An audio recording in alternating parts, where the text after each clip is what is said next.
welcome in to another edition of Face-Off, the lacrosse show here on the State Champs Network. My name is Sean Baligian, along with the Coach Durham from Orchard Lake St. Mary's. Let's get right to it. This was a topic of discussion just last week. You wondered aloud, how good is Matawan? And we were going to find out how good Matawan was. And you know what, Coach? We found out, didn't we? Yeah, they played real well. They beat a good, solid Forest Hills Northern team. I think the score was 16-8. Kudos to Matawan to getting that win. That's a big win. It's a step in the right direction. They played a solid team, and they showed them that they can play. So, looking forward to that. That's going to be great down the line for them. Especially when the playoffs start coming up soon. And you nailed it, Coach. I mean, the best way to tell people that you have arrived is going out there and beating a power. And FHN certainly is a power. That's a big statement by Matawan. Yeah, Forest Hills Northern, it may not be one of the top 10 teams in the state, but they're a really solid team. I think they were in our top 10 for a second. Yep. But, that's a great win, and they beat them handily. It's not like it was a close game. So that tells you a lot. And kudos to Matawan. And, I think if they keep rolling, they can keep this going for the rest of the season.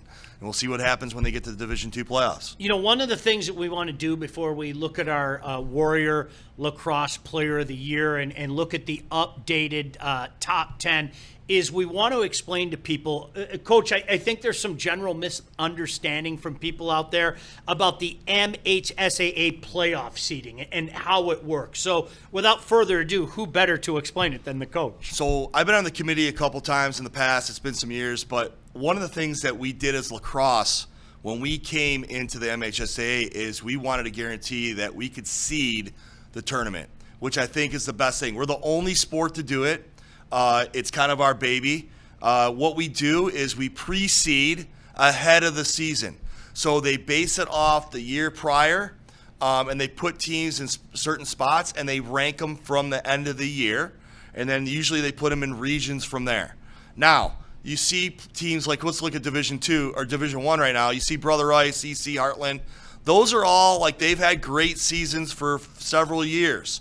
Clarkson's is the fourth ranked. Now, Clarkson is struggling a little bit this year, and they may not get their number one seed within their region. So, they still have some battling to do. It might be another team.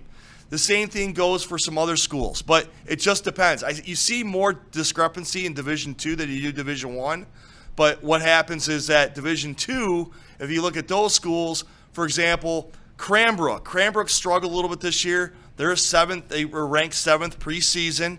They have some pretty good teams, like a Divine Child's in that region. So Divine Child might get the 1 seed. Cranbrook might get the 2. So it just depends on where you finish, and there's a lot of criteria. There's a ton of criteria to go with the playoffs. Number one is, we look at your schedule.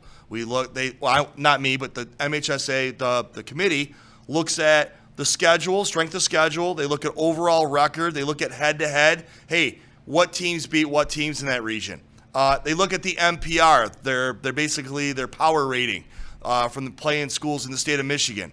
And then they also look at another power rating called Lax Numbers, which is like a national one. Like, we can really see more of a balanced way of the way they list it. I think it's more accurate. They do a lot of more like who you played type of thing. How many wins, how many losses that the other teams that you've played and they lost to, how many they won. And it all comes together, and it gives a good kind of perspective about where you're at. But right now, MPR, it does work. It's a good system. It's never perfect. I know that I've been, I got maybe a little mad in the past when I was at Northville. I felt that we were higher seed than one year. But you know what? Prove it. Beat somebody, and then that's what you have to do. So no matter what happens, it'll look down the road. You'll see some things that, wow, some teams they got some low ratings, or low seedings, and when that happens, sometimes they deserve to be there, and if they didn't, win your way through it. So. Well, as we turn the page on what was a great month of lacrosse, the month of April, we embark on a new month. I mean, May, obviously, some massive games coming up. But, Coach, with that being said, time for a new ranking, and we're going to see a little bit of a shakeup in the rankings this week. Yeah, we still have our top 4 or 5. Heartland is still right there at 6. Rockford has undefeated. They're 8-0 right now. They're beating everybody on the west side of the state. They've beaten, I think they beat Lake Orion. They're playing really well. Grand Ledge to me is just they're very dominant. They have 2 solid players that I think are dominating those positions, and they have a lot of nice young players that play other positions as well. Like I said, Country Day, CC, Brother Rice, they're just dominant. I'm not going to take them out of those top 3. Heartland, I said, and then Lake Orion. Well, they lost to Heartland. That's a head-to-head, but they're playing well. They're the 7th. Grand Rapids Catholic Central continues to win. They lost a couple games here and there, but they're right there.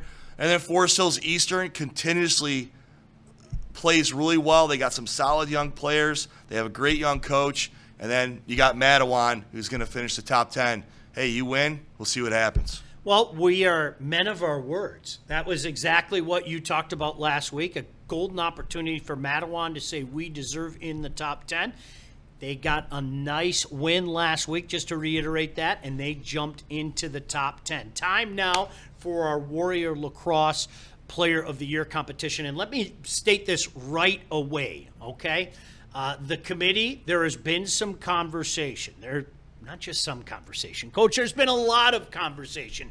We are going to keep the list as is right now. But I'm telling you right now, there are some changes, in all likelihood, plural, next week. Not singular, plural.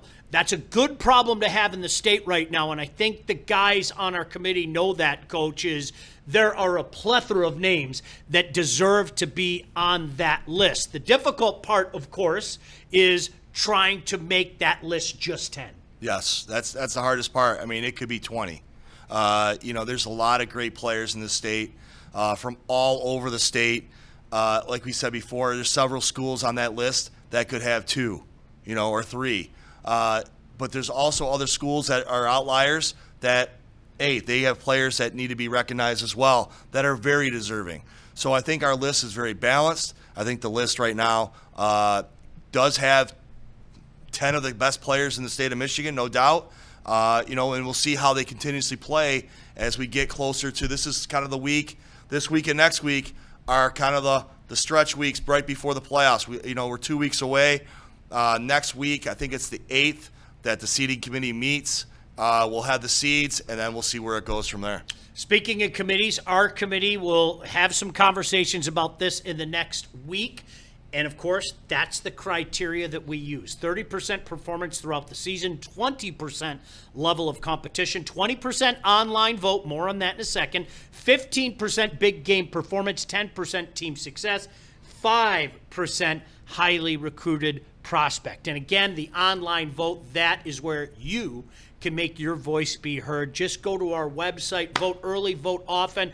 Automatically, the top vote getter never gets removed from our list and automatically goes into our Final Four at the end of the year with that little extra boost with the 20% online vote. So we cordially invite you to head to our website and make your vote be heard. Another big week, Coach, as you mentioned, and a lot of committees are going to be doing some work. And with that being said, why don't we look ahead to some of the games that you are keeping your eye on?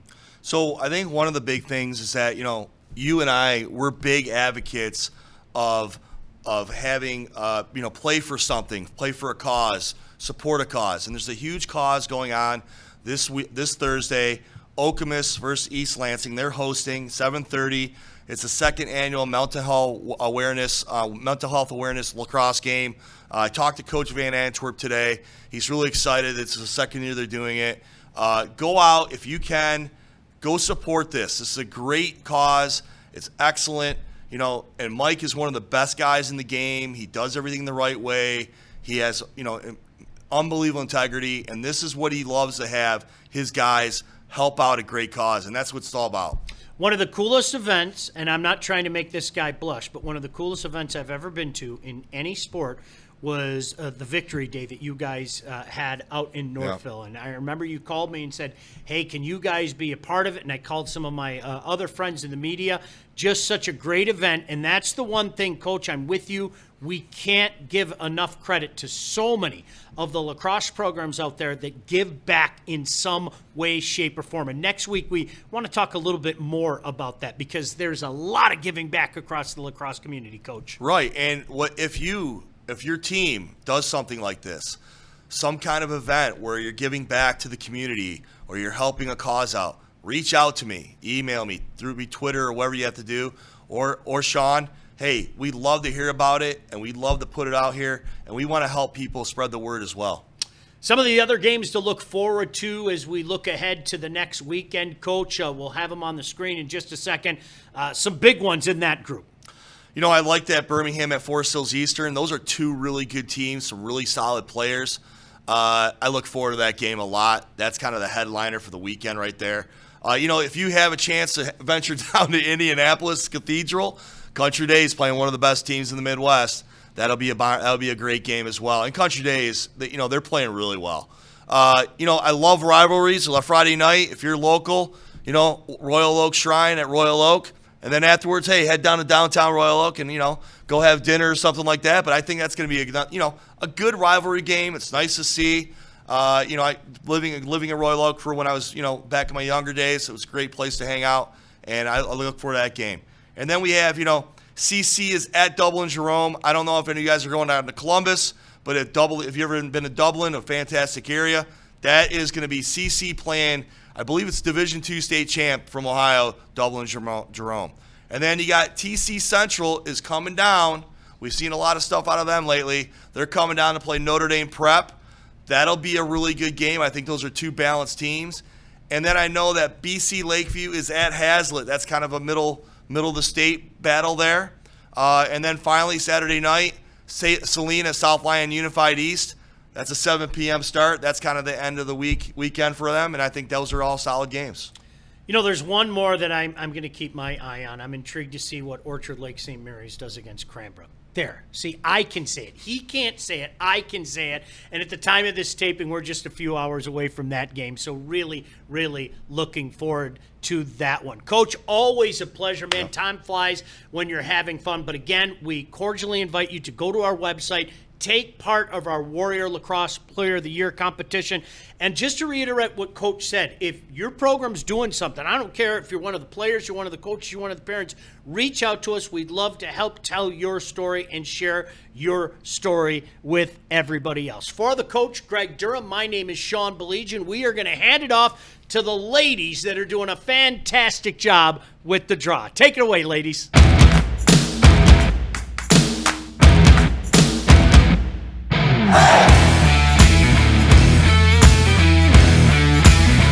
Hey, thanks so much, Sean. We want to first start the show off a big congratulations to Coach Keel and the Lawrence Tech women's lacrosse team. You guys got the big win against Benedictine. Walk me through that moment. How good did that one feel? It was a great win. It was tough, and I expected that from Benedictine. The first quarter was definitely not our quarter. We entered the second quarter down, I think it was 6-1, and then had 8 unanswered goals in the second quarter to put us 2 ahead heading into halftime. So, you know, it was a little bit of a slower start for us, but the girls picked it up in the end, and we were able to just play a solid 3 lacrosse and finish out on top. Yeah, and just talk about that group's ability. Hey, you might not have the best start, but it's about how you finish. Talk about how they were able to just go out there and fight through that adversity and get the job done. Yeah, I mean, luckily we've kind of been in that situation before earlier in our season. So, you know, we've had experience digging out of a hole a little bit. And, you know, I'm really lucky that I have a really resilient group that doesn't give up and that understands that, you know, lacrosse of runs, 5 goals is not a whole lot. So, you know, I just understood what was at stake, and that is, you know, to play another day. And they got it together on the field and were able to complete the job.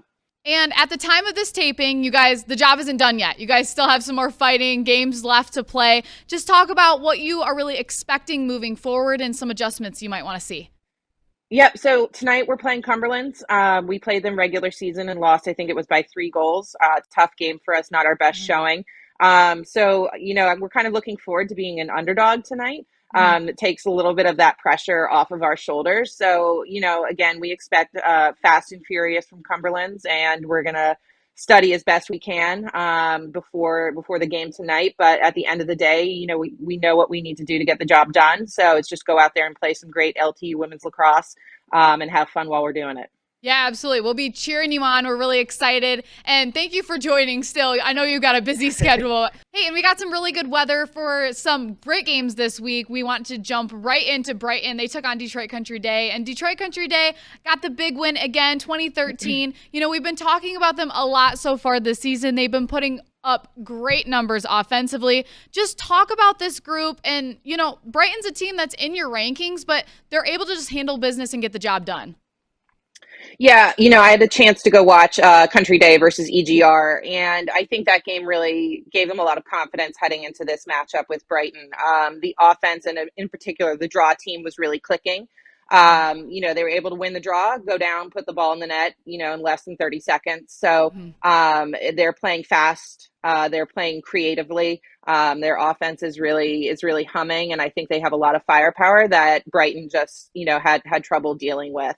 However, Brighton did put up 13 goals on Country Day. As a coach, that's something that I would kind of be like, oh, okay, we have to go back to the drawing board a little bit. These good teams that do have a really good offense are putting up some numbers. So how can we, make our adjustments there in terms of the defensive end of the ball? But yeah, a really strong showing by Country Day against a really good team in Brighton. Yeah, and like you said, Brighton's been a part of your rankings all season long. They still, like you said, put up 13 points. That's not that bad. But, what are some of the things they might need to go back in practice and start working on as they move forward? Yeah, I think, and not to give too much away for Country Day, I think in general in high school lacrosse, possession is everything. If you have a really great draw team, you can control the pace of the game. And I think that is a huge piece of Country Day's success, and being able to put the ball away, obviously, but getting the ball to their offense is number one. So, if I'm any team really, I'm tweaking my draw teams. I'm putting my best athletes on the circle, figuring out if I have a center who can place the ball. So, I think that would be kind of my first look. And then, from there, it's kind of what can we do on the defensive end to make our adjustments and try to neutralize maybe some of their better players, and force some players who might not have the production to step up and have to have a primary role. Yeah, and talking about some athletes that have made a huge difference, Hadley Keating, week after week, she's doing a great job. Just talk about her ability and her role on that Detroit Country Day team. Yeah, she's the offensive quarterback.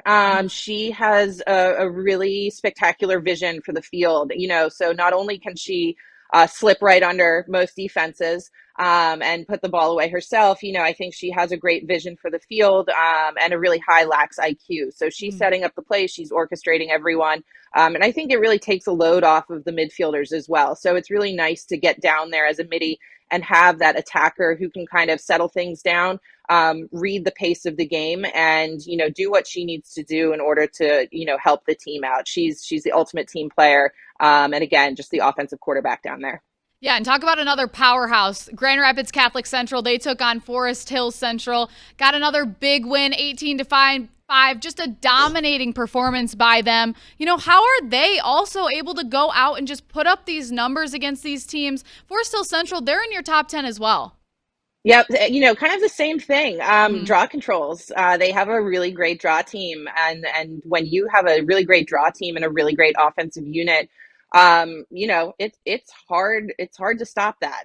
If you don't have the ball, you can't score, and that's what Catholic Central is doing to other teams. I think EGR got a little closer, so we might have seen some kind of chinks in the armor.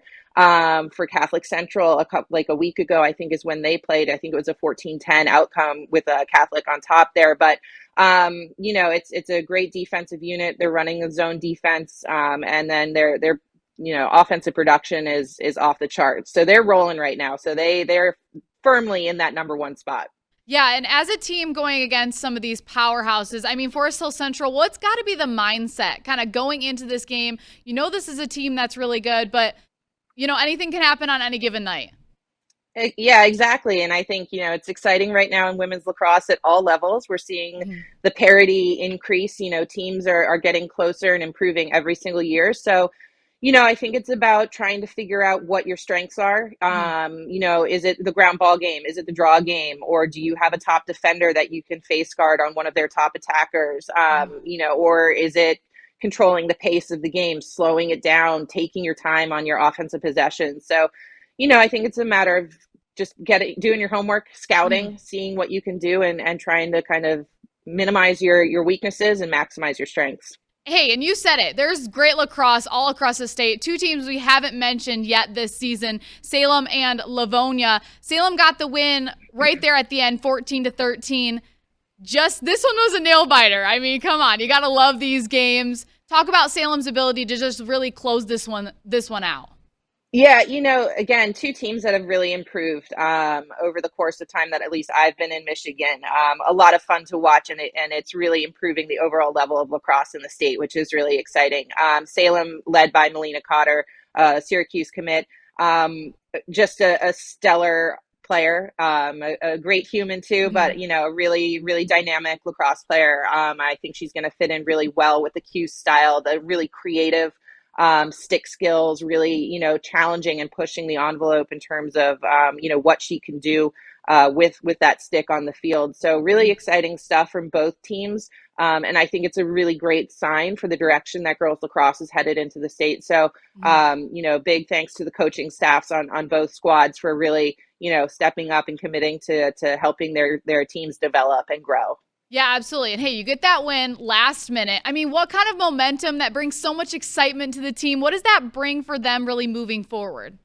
Yeah, wins like that, really stressful for the coaches. Yeah. Really, really great though. You want to win the hard battles. That's what makes sports great is that you can go at it against another competitor, and it is hard and it is tough, but that win is all that much more rewarding. And even if you're on the losing side, you're almost there. So it's like, okay, like we're there, we can do it. It's a 1-2 goal difference, like we've got it. So as much as there's heartbreak, I think there's a lot to take away from a really close game like that. But yeah, it's obvious statement it's always better to be on the winning side, a lot of great things happening there. Yeah, absolutely. So much excitement. There really is just so much excitement across the state of Michigan. Hey, some more teams that have moved around in your top 10 rankings. Let's start Brighton. They moved up to that number 3 spot. Even with that loss against Detroit Country Day, what made you move them up? Again, I think Country Day has really solidified that number 2 spot. And so when it comes to teams kind of 3 through 7, any different week, it's any different team. I think there's a lot of movement in there. So yeah, they're putting up some good numbers. They're having some good showings against teams on the west side. And they have some really tough upcoming games that, should be fun to watch. But, I think it was maybe more about other teams' losses in terms of bumping Brighton up a little bit. But again, really 3 through 7, it could change on a daily basis, with the teams that they're playing. So, it's really great to see. So that's kind of my take on Brighton's move there. Yeah, and sometimes those losses, like we talked a little bit about earlier, you learn a lot from it. So talking about that competition from the teams that are in 1 through 10, like you said, they're kind of just interchangeable at this point in the season. But what does that competition really look like with how close these teams are? It's great lacrosse. It's a lot of fun to watch. These teams are really excelling, and I think their athletes on the teams it's just a lot of fun lacrosse to watch. Really highly skilled, fast paced. They're connecting all over the field. Transition looks great. So yeah, I just think it's really exciting time for our sport. And I know coaches have put a lot of time and effort into developing their teams and getting them to this place. It's exciting to see when our teams go and compete out of state to see how we stack up a little bit. But yeah, it's great for the sport. And I think it's, a signal to other teams in the state that, we can do it and we can be great and have kind of a national impact, thinking a little bit larger there. Yeah, absolutely. The momentum has been great this season. It's been moving forward at a steady pace. So we're really excited to see it. And I know you're going to be busy this week, but are there any games you're looking forward to in the high school realm that are coming up? Absolutely. So Brighton EGR should be a good matchup. Yeah. I think EGR took a knock against Country Day, a little uncharacteristic there. I think they were just a little slow to kind of get off the bus, after a long trip across the state. But they bounced back, so that will definitely be a good battle and a definitely good test for Brighton to see where they are. Hazlitt, Forest Hills, Northern and Eastern. Hazlitt hasn't kind of played any top 10 teams yet in my top 10. So, it'll be a good test to see where they are. Again, a really athletic team, solid goalkeeping, Kylie Pastor, Coastal Carolina commit. So I'm excited to see that matchup and how Hazlitt stacks up against Forest Hills, Northern Eastern. And then Grand Haven against Zeeland, a West Side battle. Again, really talented athletes out there. So it should be a fun game and a good indicator of, kind of where those two programs are as well. Yeah. Lots of exciting stuff coming up. We will be rooting for you guys. Good luck for the Lawrence Tech women's lacrosse team. Yes, we're so excited to see. Just how excited? Are there any nerves heading into this game? How you feeling? It's nice because we've played them before. We played Cumberland's before, so we kind of know what we're dealing with to a certain degree. But there's always nerves. If you don't have nerves, then I don't know what you're doing.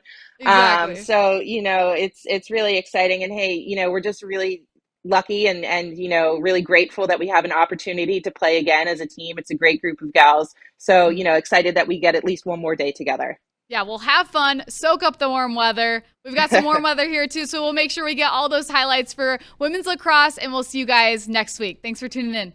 State Champs Faceoff and the Draw is presented by Lawrence Technological University.